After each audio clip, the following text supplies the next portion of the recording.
In July 1974, with U.S. growth flagging, inflation shooting up, and the energy crisis squeezing consumers, President Richard Nixon asked and received time from the networks to give an evening address on his plan to revive the American economy. Of course, as NBC's John Chancellor noted at the time, Nixon was making the speech smack dab in the middle of his own impeachment. The president has spoken on the economy on national television. He spoke actually during the dinner recess of the House Judiciary Committee's debate on his possible impeachment. The president did not talk about the impeachment problems in Washington, but these are rather unreal times in which we live. This week, we learned that the U.S. economy grew at an annual rate of about 1.9% in the third quarter. And that chart, which shows real GDP year-over-year growth, is a scary one for Donald Trump and the Republican Party. Because the economy is near full employment, though wage growth remains paltry. There's now a manufacturing recession, thanks in large part to the president's trade war. And most crucially for Trump's re-election chances, growth appears to be slowing. So, where the economy goes at this moment will inextricably be tied to the president's political fate. In Nixon's case, a whole bunch of damning facts came out, but it probably didn't help him that the economy floundered as well. Bill Clinton, on the other hand, was probably helped by the economy during his impeachment, which continued to boom. So for Donald Trump, the slowing of economic growth should be cause for concern. Here with me now, someone who helped steer that booming Clinton economy, Robert Reich, who was Secretary of Labor under Bill Clinton.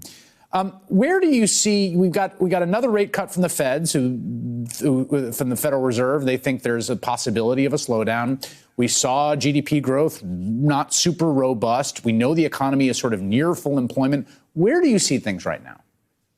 Well, Chris, the big question mark, in fact, the thing that has a lot of economists scratching their heads, is how can you have such low wage growth? I mean, wages are growing almost not at all, adjusted for inflation, when you have such low unemployment. We haven't seen this in the post-war era.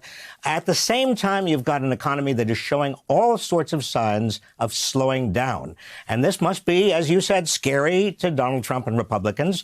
I mean, you know, Halloween, this is a night for scariness, but it goes way beyond Halloween. I mean, this is an economy that is not showing anything like the robust growth that was promised when Trump and the Republicans passed the tax cut. Remember, they were talking about, what was it, up to 6% growth? Yep. We're now down to 1.9% growth, and you have a shrinkage of business investment over the last 6 months.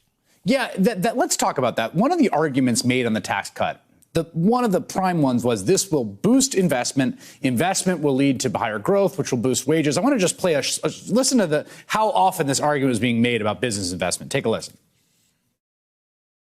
But I'd say the real focus, which is what the Tax Cuts Act has been all about, is putting more money in companies. We've said all along, we believe that 70% of this will be returned to workers. First, we will cut taxes for the everyday, hardworking Americans.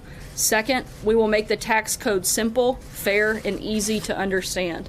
Third, we will cut taxes on American businesses to restore our competitive edge and create more jobs and higher wages for American workers. What I can tell you is that every segment of taxpayers, every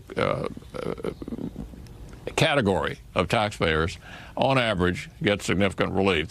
This plan is for the middle-class families in this country who deserve a break. It is for the families who are out there living paycheck to paycheck, who just keep getting squeezed. So we know that the actual tax cuts for middle-class families were quite small, and they will get smaller over time. The big cut was for corporations, and the idea was we're going to cut their taxes.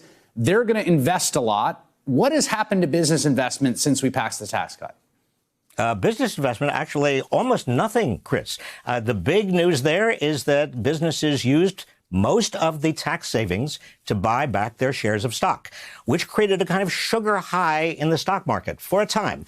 Now, when that sugar high passed, the stock market did not do as well. But remember also that about 80% of the value of the stock market is owned by the top richest 10% of Americans, which means that most Americans, not only did they not get a wage increase, but they saw no value, no gain from all those stock buybacks.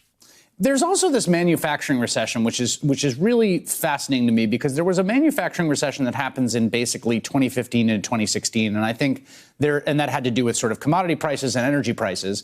And I think there's an argument to be made that that played a role in that 77,000 vote margin across the greater industrial Midwest. Right now, we are seeing manufacturing in recession in those same states in the industrial Midwest, at this point largely due to the trade war. Is that a switch that could be turned on and off if some big deal is struck with China? No, you can't turn it easily on and off, because manufacturing, unlike a lot of industries, is really about bricks and mortar and machines and equipment. And you are either expanding or you are contracting. And if you're contracting, as we are right now, and 2,000 manufacturing jobs lost last month, you can't just turn it back on. You actually are finding that, and we've seen this historically, that when manufacturing starts to shrink, it usually continues to shrink for a while, even if demand picks up. And that's because of this problem that you need capital expenditures. You need to coordinate a lot of things to expand your business. You need planning out ahead of time. Exactly. You also need a certain amount of certainty about the future. And what is making all of this very, very difficult for manufacturers and for other big investors in the private sector is that they don't know what the future is. There is so much uncertainty now because of the trade wars, and primarily the trade wars. And all these manufacturing plants have supply chains all around the world. They don't know what's going to happen to any of this, so that manufacturers are pulling in the reins. Yeah, that's a great point, Robert Reich. Thanks, as always, for sharing your erudition. I appreciate it.